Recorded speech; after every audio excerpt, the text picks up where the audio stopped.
Ya, kita lanjutkan dialog. Saya masih bersama anggota Ombudsman RI, Pak Laude Ida. Pak Laude, kita lanjutkan tanggapan Anda, Pak. Tanggapan Ombudsman sendiri, banyaknya masyarakat yang mengeluh dan berharap ada kebijakan yang bisa meringankan tagihan listrik ini. Kemarin yang mungkin juga masuk ke Ombudsman, bahwa mereka mengadukan kenaikan listrik, lonjakan listrik yang sangat tinggi, tapi toh tidak bisa ngapa-ngapain lagi.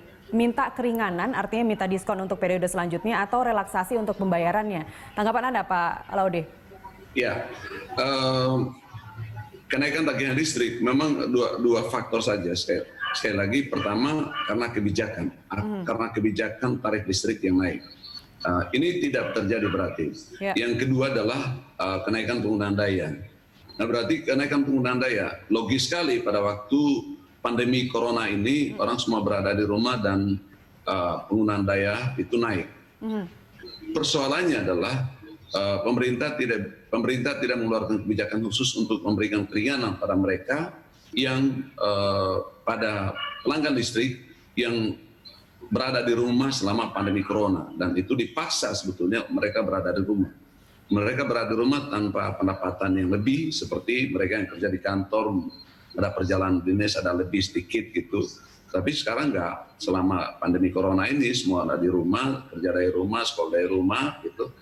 Pemerintah tidak mengeluarkan kebijakan khusus, tetapi yang digugat PLN, ini agak keliru sebetulnya.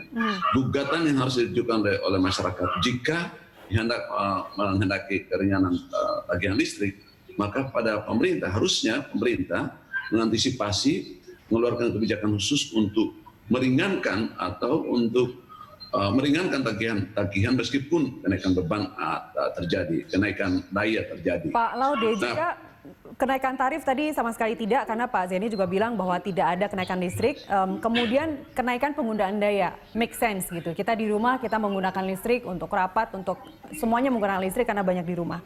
Tapi apakah iya, seperti pemilik bengkel di Malang misalnya, pembayaran per bulan listrik biasanya 1,2 juta, sekarang jadi 20 juta, ini naiknya gila-gilaan Pak. Apakah memang karena dengan penggunaan yang terbatas, penggunaan bengkel atau bisnisnya yang terbatas, kemudian penggunaan rumahan yang lebih banyak, ini bisa sampai setinggi ini naiknya? Informasi kita sudah peroleh, dan kami juga kebetulan 2 hari lalu saya minta khusus penjelasan dari Direksi PLN, kebetulan Pak Bob, saya kira beliau Direktur Niaga PLN. Tentang kasus itu, termasuk kami bahas kasus di Malang, di bengkel itu sebetulnya.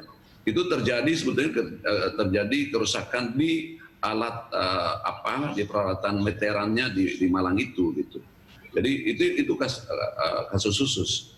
Kemudian Depok juga bukan 1000%. Kalau di Malang kan 1000% lebih. Kalau di Depok malah 2000% lebih. Lebih dari 2000%. Kenaikan dari 100-an menjadi 2.700.000-an. Dan itu berarti karena penggunaan di rumah, Pak? Kalau ini ada kasus di Malang itu ada kerusakan di peralatan listriknya yang di Depok tadi, yang Anda katakan di Depok tadi?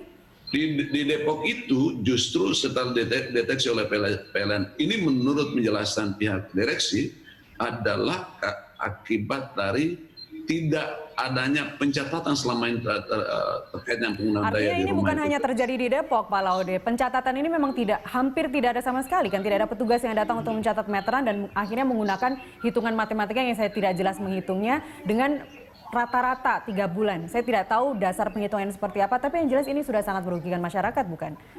Ya, begini, pada kasus di Depok itu sudah dideteksi sekali lagi,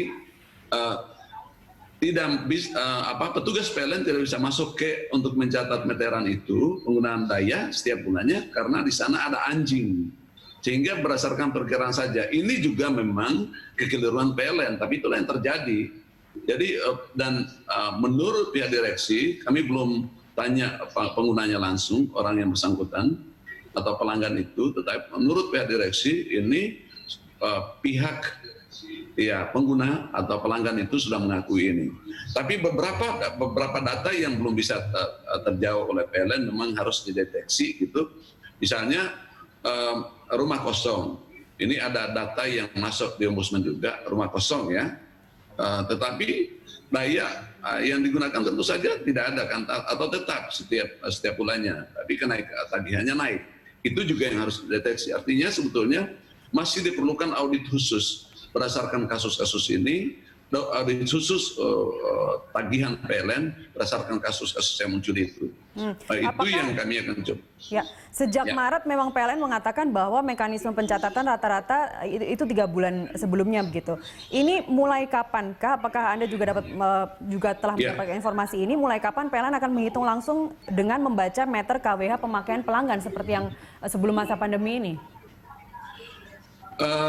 Sudah 2 kali kami pertanyakan kepada pihak PLN dan memperoleh jawaban yang sama, bahwa sejak akhir Mei kemarin untuk tagihan bulan Juni itu sudah tenaga pencatat listrik itu sudah berjalan hampir 100%, lebih dari 98%. Itu jadi sebelumnya tidak dilakukan pencatatan, itu alasannya karena kebijakan PSBB. Protokol Corona, PSBB. Ya. Tetapi sebetulnya itu juga kami kritik soal itu karena petugas pencatat PLN itu pencatat meteran di rumah tempat-tempat pelanggan itu sebetulnya ya tidak bersentuhan dengan orang di tempat dia kerja atau dia juga jalan sendiri. Hanya memang alasan PLN gini.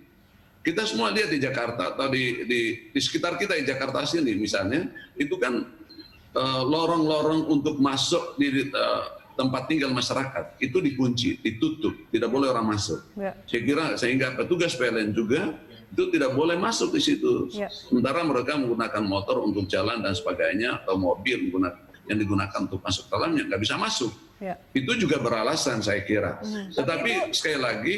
Pak Laude, tapi itu sudah post factum, maaf saya harus potong, itu sudah post factum karena sekarang sudah ada kelonggaran, masjid juga sudah mulai dibuka meskipun dengan protokol kesehatan yang ketat begitu. Kita masih jauh menghadapi bahwa ada 4 golongan yang terjangkau kebijakan listrik gratis dan diskon listrik PLN itu periode April hingga Juni, kemudian ada Mei sampai Oktober. Jadi apa menurut Anda solusi jangka pendeknya saat ini supaya kita tidak lagi mendapati tagihan listrik yang naik setidaknya sampai Oktober nanti? Tidak ada lagi warga yang mengeluhkan listriknya naik setinggi itu. Pertama, kami sampaikan gini. Pertama, petugas pencatat meteran listrik dari PLN itu harus datang ke rumah-rumah. Memang sejak akhir Mei kemarin itu sudah mulai. Ya. Dan tagihannya harus ditunjukkan pada saat itu sehingga tidak menimbulkan kekagetan terhadap masyarakat. Itu yang pertama. Artinya kemudian harus tatap muka dan pemilik rumah. Tatap muka bukan berarti harus dekat jaraknya, harus tetap berjarak ya. Itu yang pertama. Kemudian yang kedua itu relaksasi pembayaran. Tagihannya pembayarannya bisa dicicil. Itu sudah juga kebijakan itu sudah dikeluarkan oleh PLN dan kami minta juga seperti itu sebetulnya. Jadi kalau tagihan terlalu besar ya dia bisa dicicil dan itu juga keringanan itu juga sudah mulai disetujui oleh pihak PLN. Ya. Saya kira hal-hal seperti itu juga memang harus menjadi perhatian. Dalam 4 bulan ya kita tidak tahu sampai kapan pandemi corona ini akan tetap bertahan ya. Betul. Dan tetapi memang sekarang ini kan sudah mulai agak normal nih.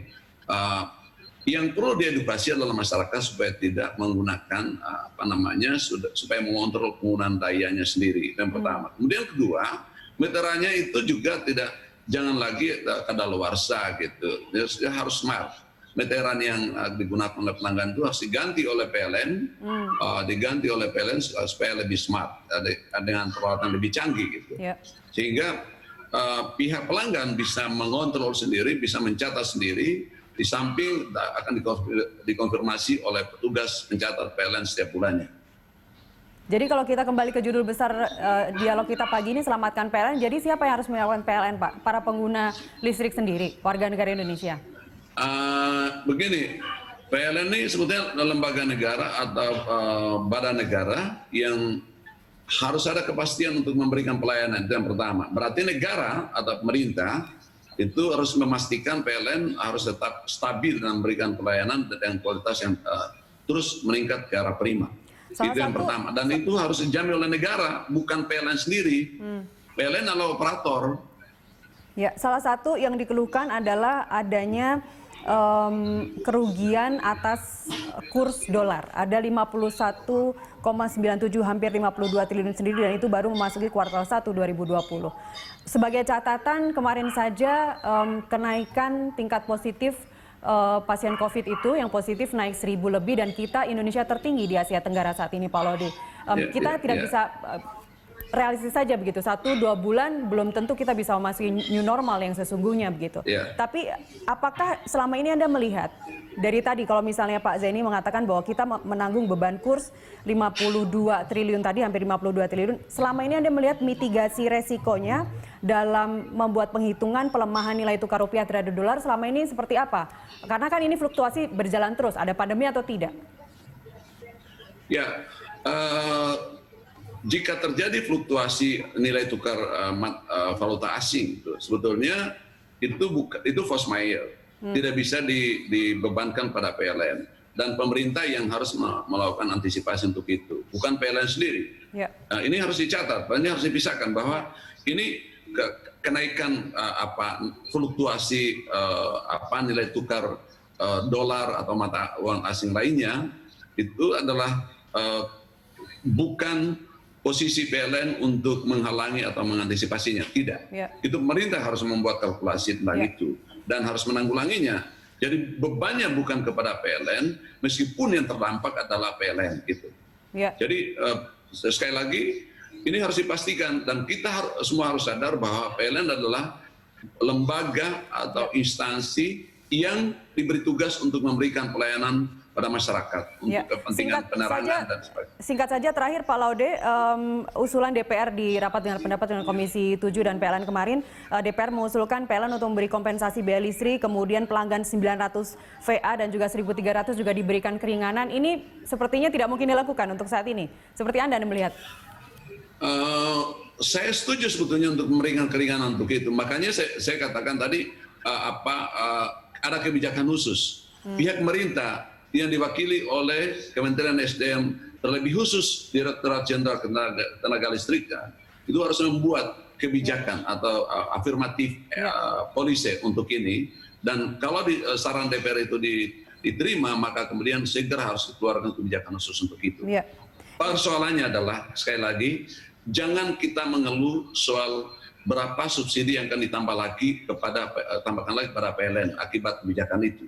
Karena ini adalah untuk kepentingan publik, karena dengan listrik orang bisa hidup, orang bisa berbisnis dan sebagainya, termasuk bisnis rumah tangga yang hidup sekarang ini akibat selama pandemi corona. Skema relaksasi dalam pembayaran rekening listrik yang kita harapkan nanti bisa mulai pada bulan ini juga, pada bulan Juni 2020 diharapkan, tapi yang terpenting adalah pemerintah membayarkan dulu utang subsidinya. Kurang lebih begitu Pak Laude? Betul. Baik. Tidak boleh bebankan PLN. PLN itu operator. Kebijakan adalah para pihak pemerintah. Baik. Pak Laude Ida, anggota Ombudsman RI, terima kasih telah bersama kami di Morning. Terima kasih, Mbak. Terima kasih.